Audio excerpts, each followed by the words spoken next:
Hello students, welcome to my channel. Today's topic is retirement and death of a partner, chapter number 5, class 12th. Question is 38 part A X Y, but उससे पहले बेटा please share और subscribe करें मेरा channel, thank you. X and Y are Z and partners sharing profit and the ratio 5:3:2. On 31st March 2020, Z retires. On the basis of Z retirement, the balance of the firm shows creditor 27, balance BP 13, outstanding rent 22,500, provision for legal claims 57,500 और ये हमारा balance brought down given है. Bank balance 80, debtors दे रखे हैं, stock है, furniture and land and building. Okay. And entries adjustments are land and building appreciated मतलब increase. Asset increase होगी तो डेबिट होगी, तो इसकी जर्नल एंट्री क्या होगी, land and building account debit to revaluation. और अगर मैं रिवैल्यूएशन के पॉइंट ऑफ व्यू से सोचूं, क्योंकि मुझे प्रॉफिट होगा, एप्रिशिएटेड होगी तो क्रेडिट साइड आ जाएगी. फर्नीचर डेप्रिशिएटेड है तो फर्नीचर कम होगा तो रिवैल्यूएशन टू फर्नीचर, और क्योंकि मुझे लॉस होगा इसलिए डेबिट साइड आ जाएगा. Provision for doubtful debtor made 5% on debtor ये है मेरे, इनका 5% करूँगे तो 1000 होने चाहिए, बट 500 मैंने क्योंकि ऑलरेडी बना रखे हैं तो 5 से ही इंक्रीज़ होंगे, इसलिए प्रोविज़न जब भी मेरी लाइबिलिटी इंक्रीज़ होगी तो मुझे लॉस होगा, इसलिए रिवैल्यूएशन के डेबिट साइड चले जाएंगे. प्रोविज़न फॉर लीगल क्लेम्स, और जो ये मेरे लीगल क्लेम्स हैं अब वो 60 तक हो जाने चाहिए, पहले 57 थे, मतलब 2500 से इंक्रीज़ हो गए, लाइबिलिटी इंक्रीज़ तो लॉस, तो इसलिए डेबिट साइड आ जाएंगे. ठीक है. ये वैल्यूड दे रखी है गुडविल, तो हमेशा रिटायरमेंट के लिए ये हमेशा कैलकुलेट होगी, और इसके लिए मुझे क्या ज़रूरत पड़ेगी, गेनिंग और सेक्रीफाइसिंग रेशो की. ठीक है बेटा. कह रहा है जेड को ट्रांसफ़र क्या करना है, कह रहा है 70,000 तो भाई मैंने फिक्स कर दिया, उसके लोन में ट्रांसफ़र हो जाने चाहिए, और जो बचा हुआ अमाउंट आएगा वो मैंने चेक से पेमेंट कर दी है. तो ठीक है, ये सारी ट्रांजेक्शन्स करनी है. फटाफट से क्वेश्चन करते हैं, टाइम ज़्यादा नहीं लगेगा, लेकिन उससे पहले प्लीज़ मेरा चैनल सब्सक्राइब कर लें. ठीक है. ओके. क्या कह रहा था पहले, लैंड एंड बिल्डिंग एप्रिशिएटेड है तो यहाँ पर आ जाएगा by land and building appreciated है, अकाउंट कितना 5% 2 का 10,000 आ जाएगा. ठीक है. 2 लाख का 5% 10,000. उसके बाद फर्नीचर डेप्रिशिएटेड है, फर्नीचर डेप्रिशिएटेड है 20%, तो किसका 20%, 87,500 का हम जब 20% करेंगे तो हमारा आ जाएगा 17,500. ठीक है. उसके बाद कह रहा है प्रोविज़न फॉर डाउटफुल डेटर्स, मैंने आपको बता दिया कैसे करना है. एक मिनट रुको. देखो 20,000 तो था ही पहले, उसका अगर मैं 5% करूँगी, कह रहा है 1,000 होना चाहिए, ओल्ड हमें 500 दे रखा है, तो इसका मतलब 500 से इंक्रीज़ हुआ तो 500 आ जाएगा. 2. और क्या कह रहा है आगे, legal claims, provision for legal claims कितना आया बेटा हमारा, ये आगे 60,000, तो पहले 57,750 है, अब 60 हो जाना चाहिए, तो 2500 से इंक्रीज़ हो जाएगा बस, और कोई एडजस्टमेंट है नहीं. रिवैल्यूएशन का ये लॉस होता है और ये प्रॉफिट, क्योंकि रिवैल्यूएशन मेरा नॉमिनल अकाउंट होता है. ठीक है. तो इधर का मैं करूँगी, टोटल आएगा 25,500, 20,500, तो इसमें से 10,000 माइनस करेंगे तो लॉस आ जाएगा 10,500 का, क्योंकि लॉस वाला बैलेंस आया है, इसलिए क्या आएगा, लॉस ट्रांसफ़र टू कौन कौन, एक्स कैपिटल, वाइज कैपिटल और Jades capital. Old partner old ratio में 10,500 का 5/10, तो ये आ जाएगा 5250, और यहाँ पर आ जाएगा 15 3150 और 2100. ठीक. क्योंकि लॉस आया है तो इसलिए डेबिट साइड आ जाएगा टू रिवैल्यूएशन अकाउंट कितना 5250, 3150 और 2100. ओके. सारी ट्रांजेक्शन्स हो गई. अब एक बार देख लेते हैं हम लोग. देखो लैंड बिल्डिंग वाली हो गई, प्रोविज़न वाली हो गई, गुडविल ये वाली तो हमें नई गुडविल की कैलकुलेशन करनी है, तो हम यहाँ भी साथ के साथ गुडविल की भी कैलकुलेशन कर लेते हैं. हमें ओल्ड रेशो क्या गिवन है, 5:3:2, और न्यू के बारे में जब भी कोई इन्फॉर्मेशन नहीं होती तो जो रिटायर हो उसको कट कर देते हैं। न्यू रेशो क्या आएगा हमारा, इसका मतलब 5:3। और आप गेनिंग रेशो भी कैलकुलेट करोगे तो हमारा गेनिंग रेशो भी जब आप न्यू माइनस ओल्ड करोगे तो 5:3 ही आएगा। आप कैलकुलेट करके देख लेना। तो इसके पीछे एक लॉजिक है बेटा, जिसमें आपको ये सब इतना ओल्ड माइनस न्यू करने की ज़रूरत नहीं है। जब भी सिर्फ ओल्ड दिया हो, न्यू के बारे में कोई इन्फॉर्मेशन नहीं हो, तो ओल्ड ही मेरा न्यू हो जाता है। बस जो रिटायर हो गया उसको कट कर दो और वही मेरा गेनिंग आ जाएगा।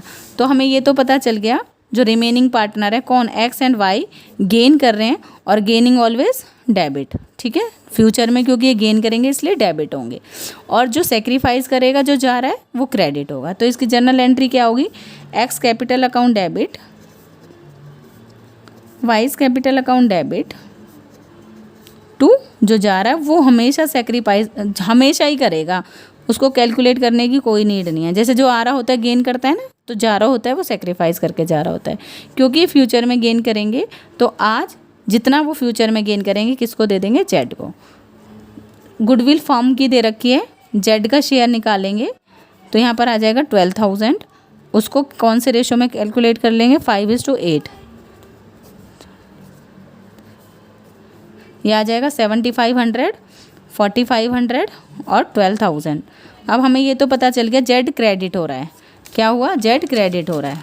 तो यहाँ पर लिख देंगे सबसे पहले तो बाय बैलेंस ब्रॉट डाउन के लिए स्पेस छोड़ दो, कितना आएगा बस चलो लिख ही लेते हैं, क्योंकि सबसे ऊपर यही लिखा करो 71,000।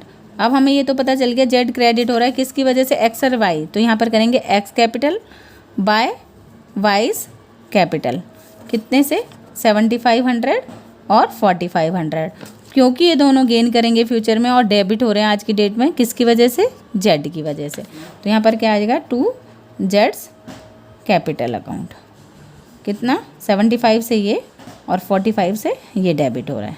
ठीक है, ये हो गई। उसके बाद कह रहा है जेड के लोन में कितना ट्रांसफ़र कर देना, 70,000। तो यहाँ पर कर दोगे टू जेड्स लोन अकाउंट। कह रहा है ये तो लोन में ट्रांसफ़र कर दो, फिर भी जो उसका बैलेंस आता है उसको पेमेंट कर देंगे हम चेक से जो आएगा, और जो बचे हुए हैं उनका बैलेंस कैरी डाउन आएगा, क्योंकि वो कंटिन्यू करेंगे अभी बिजनेस, अभी वो बंद नहीं कर रहे हैं। ठीक है, ये सारे ट्रांजेक्शन्स हो गई। अब बैलेंस शीट में फिर भी एक बार देख लो क्या कुछ बचा तो नहीं है। ना तो यहाँ पर दे रखा जनरल रिजर्व, ना वर्कमैन कंपनसेशन, ना इन्वेस्टमेंट और ना ही P&L, ना ही इधर गुडविल है, ना ही एडवर्टीजमेंट है, ना ही और P&L है। तो इसका मतलब ठीक है, बिल्कुल करेक्ट है। अब इसे हटाओ और बैलेंसिंग फिगर से बैलेंस कैलकुलेट करते हैं। ये आ जाएगा 1,27,000, ये आ जाएगा 90,000 और ये आ जाएगा 83,000। ठीक है बेटा, अब हम क्या करेंगे, 127 में से इन दोनों को अगर मैं ऐड करूँगी तो 12,750, 12,750।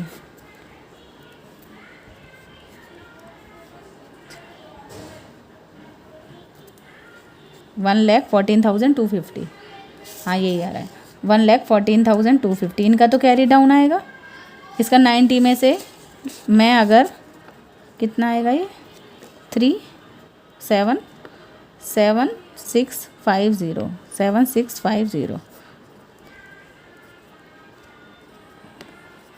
82,350, यही आ रहा है 82,350।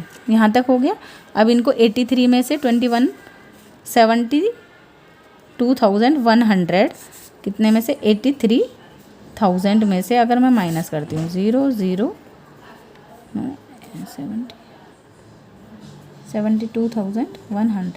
ठीक है, 00901 10900 10,900 ये हमने बैंक से उसकी पेमेंट कर दी। क्लियर है, वो खुद कह रहा था ना कि जो लोन में तो 70 जाएंगे और जो बैंक में जो बच गया वो बैंक से मैं उसके अकाउंट में ट्रांसफ़र कर रहा हूँ, तो उसके अकाउंट में ट्रांसफ़र कर देंगे। क्लियर, अब कुछ नहीं, बैलेंसिंग फिगर से आप लोग ये सारी चीज़ें हमारे पास आ गई हैं। हम क्या करेंगे, कैपिटल अकाउंट ये बैलेंस शीट बनाएंगे। क्रेडिटर्स पे कोई इफेक्ट नहीं था तो कांस्टेंट रहेंगे 27,000 के। बीपी की भी कोई एडजस्टमेंट नहीं थी, 13,000। आउटस्टैंडिंग रेंट भी कोई एडजस्टमेंट नहीं थी, 22,500। प्रोविज़न फॉर लीगल क्लेम बेटा अब 60 का हो गया, यहाँ पर आ रखा था 60 का, ठीक है। और कैपिटल कितनी हो गई इन दोनों की, 114,250 82350, तो ये आ जाएगा 196,691,96600। उसके बाद देखो लोन में कितने गए हैं 17,000, तो यहाँ पर लिखोगे जेड्स लोन अकाउंट 70,000, ठीक है। यहाँ तक हो गया। इधर की अब हम यहाँ से देख लेंगे कि क्या हमारा सही आ रहा है। इधर बैंक में पता है क्या हुआ, 80,000 है, लेकिन इसको दिए हैं ना 10,900, तो ये कितना आ जाएगा 001, यहाँ 9 आ जाएगा और 69,100 आ जाएगा, ठीक है। डेटर्स पे क्या इम्पैक्ट पड़ा, 20 के थे, प्रोविज़न अब 1 का है, तो यहाँ पर 19,000 आ जाएंगे। स्टॉक पे कोई इम्पैक्ट नहीं था क्योंकि इसकी कोई एडजस्टमेंट नहीं है, 21 ही रहेगा। फर्नीचर है हमारा 87,500 में से माइनस करोगे 17,500, ये आ जाएगा 70,000 का, ठीक है, 0,0,0,70,000। और लैंड एंड बिल्डिंग क्या हुई थी, अप्रिशिएटेड, हाँ, लैंड एंड बिल्डिंग 2,10,000। अब अगर हम टोटल करेंगे तो दोनों साइड का हमारा इक्वल आना चाहिए।